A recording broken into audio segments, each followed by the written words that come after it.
My baby child is so different than the other two because I was so tired. By the time I got around to her, I was beat down. I was tired. And I let her do whatever she wanted to. And I've heard old women say 4, 5, and 6 raise themselves. I bet they do. I bet they do. Because I've let her do whatever she wanted to. I was so on top of my game with those first two. I was like flashcards. You're going to make 100 on that spelling test. And I was up in school, I was room mom, and I was taking yogurt and muffins, and I was all up in everything. That third one came along, and I was like, can she read?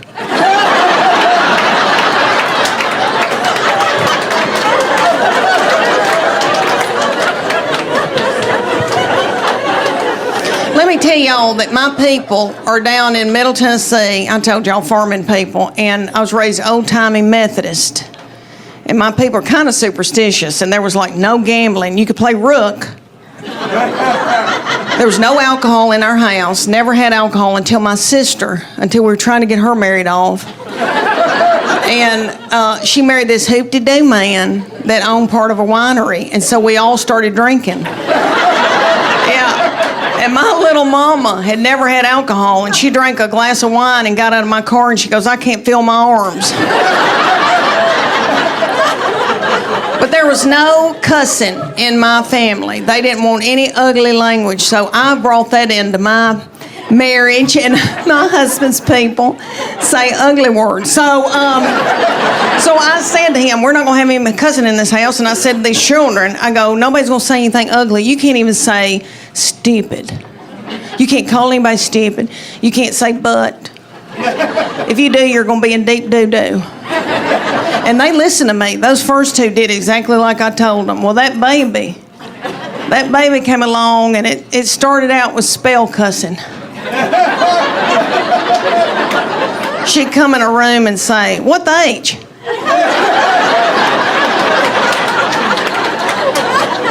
And then it went on to, what's up, mofos?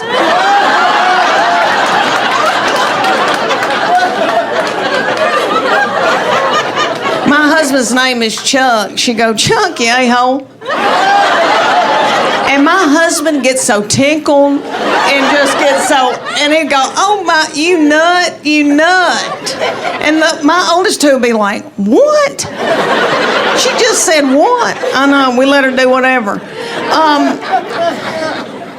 All right, y'all. Because we are taping this, I'm trying to get in different material, and I'm trying to do new, and I'm out of my mind because I'm in brain fog. So y'all, bear with me. I'm trying to switch it back and forth. Okay, I got to tell y'all that with me and my husband being just me and him, we probably need to go to a retreat and learn how to communicate again. He traveled. He's always had a big job. He's an executive with a big company and stayed gone, and we wanted him to.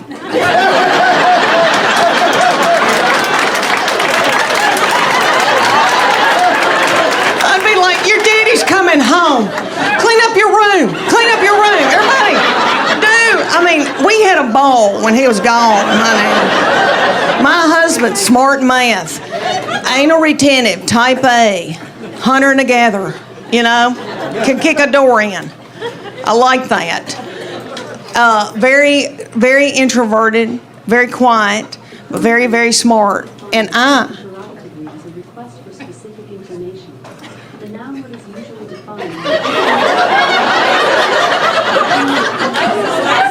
Is that Alexis?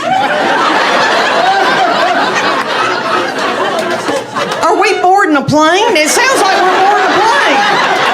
Is something taking off? If it is, we need to all wash our hands. What was I saying? Oh, my husband. Okay.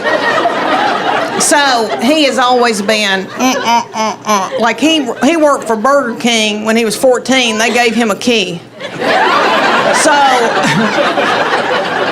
and he was getting an MBA at UT when I met him, and he's a little bit younger than me, and he'd already been out 4 years, worked, and then went back to get an MBA. I was just finishing up my undergraduate because I'm fun.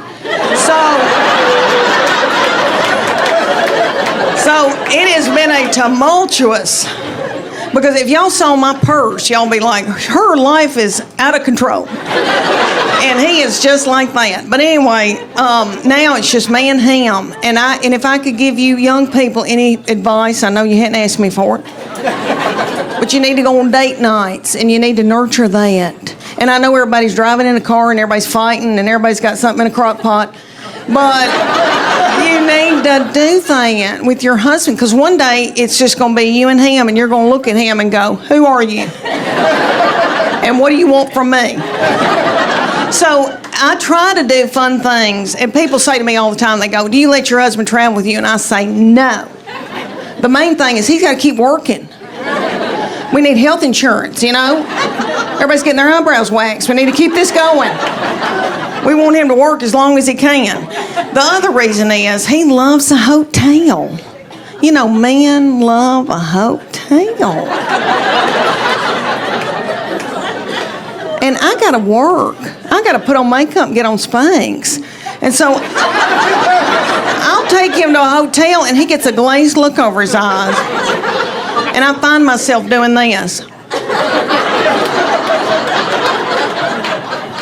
And it doesn't have to be a nice hotel.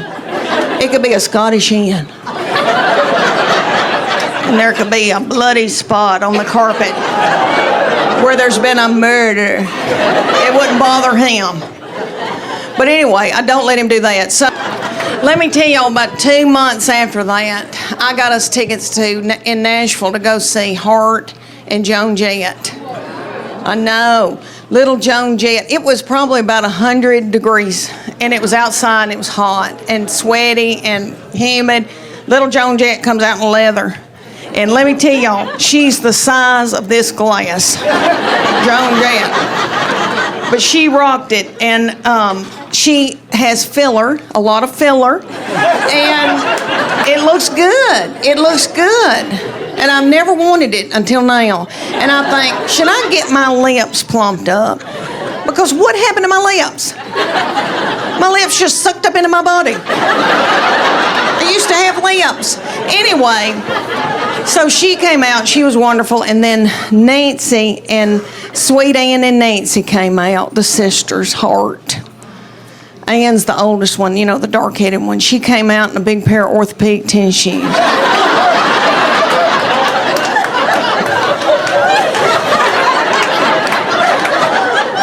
That's how she looked. You could tell she was hot and it felt good. And she was pissed. And she had on a long sleeve dress. And I get it. I don't want to show my arms either. She had on a long sleeve dress. It was 100 degrees in Nashville at night. Humid, sweaty. She had on pantyhose with those big orthopedic, I know. And I thought, what in the world? And then I thought, compression. She's got on compression hose.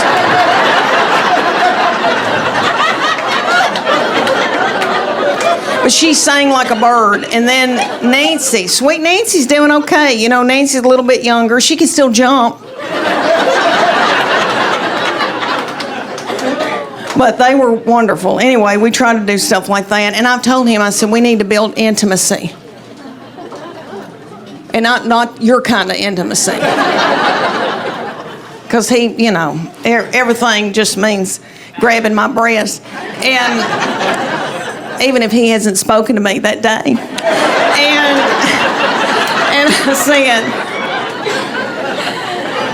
I need you to speak to me. And I need you to listen to me. And I need to be able to share with you things. And then the nasty stuff can happen if you listen to me. But he goes, what do you want to tell me? And I said, I got to tell you, something's going on with my bladder.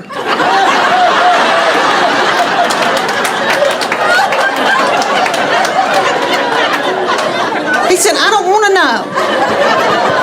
I don't want to know. And I thought, that's odd, because I've had your children. And I went through a lot, you know. I had 3 babies 2 different ways. And that first baby was an emergency C-section, and I remember being in the operating room, and scared and young, and my husband looked at me. He was sitting there watching it, and he said, "Oh my gosh, they've taken your uterus out and set it on your chest." And I was like, he said, "It looks like a Cornish hen."